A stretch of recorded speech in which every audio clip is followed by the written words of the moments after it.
Constitución política versus constitución jurídica. El versus jurídico del día de hoy nos trae dos conceptos que pertenecen a la evolución del constitucionalismo. Y es muy importante porque nosotros leemos nuestra Constitución y dice constitución política. Y sin embargo estamos en la era del constitucionalismo jurídico. Por ello, la necesidad de hacer este contraste. Comenzamos. Número 1, en el caso de la constitución política es propia del constitucionalismo liberal, es propia del amanecer del constitucionalismo, esto es, entre finales del siglo XVIII e inicios del siglo XIX, donde lo principal era controlar el poder mediante la división y el reparto entre ellos.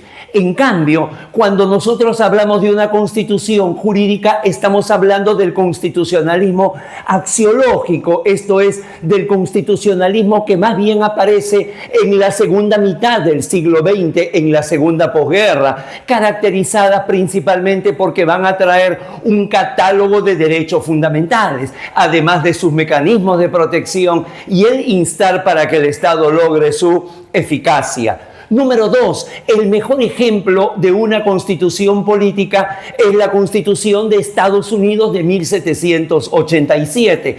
Esta constitución, de manera originaria, tenía solamente 7 artículos extensos, pero solo 7, y no reconocía un solo derecho fundamental. Todo estaba dedicado al límite, al control del poder. Los derechos fundamentales van a llegar 4 años después a través de las 10 primeras enmiendas.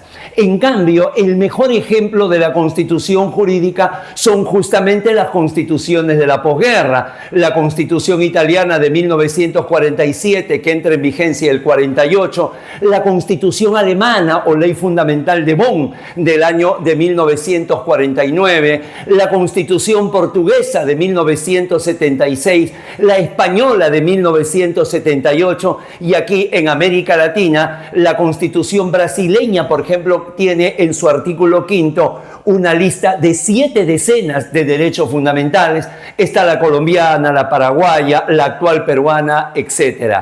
Y por último, número 3, en el caso de la constitución política, la concreción de los derechos fundamentales se hacía mediante la ley. Esto es, sabiendo de que el Congreso, la Asamblea Legal, era la representación nacional, todo reconocimiento de derechos fundamentales tenía que pasar por ese tamiz.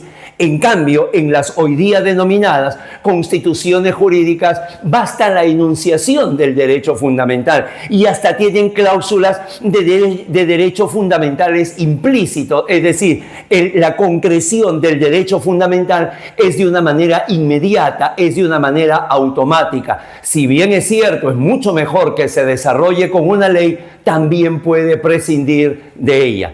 Ahora sí, creo que ya tenemos todos los insumos para resumir el verso jurídico del día de hoy. Constitución política versus constitución jurídica. En el caso de la constitución política pertenece al constitucionalismo liberal de finales del siglo XVIII e inicios del siglo XIX. En cambio, la constitución jurídica pertenece al constitucionalismo axiológico de la segunda posguerra. 2. El mejor ejemplo de la constitución política es la Constitución norteamericana de 1787 en su estado de pureza.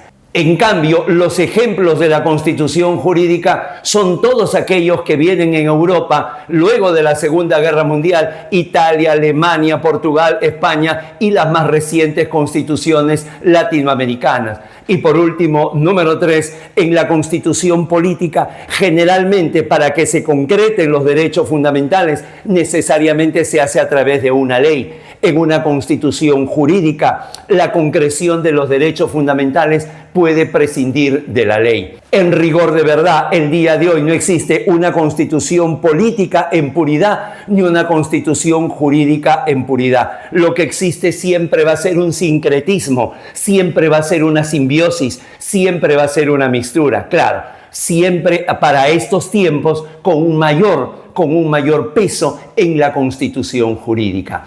Aguardo les pueda ser de utilidad. Si así lo consideras, dale like y difúndelo. Y sobre todo, suscríbete al canal EGACAL. Súmate a esta familia académico-jurídica. Todos los días encontrarás una nueva información objetiva, relevante y oportuna. La ampliación de toda esta temática distinguiendo instituciones jurídicas las encuentras en la diversa oferta académica que brinda EGACAL Escuela de Derecho. Muchísimas gracias. Permiso.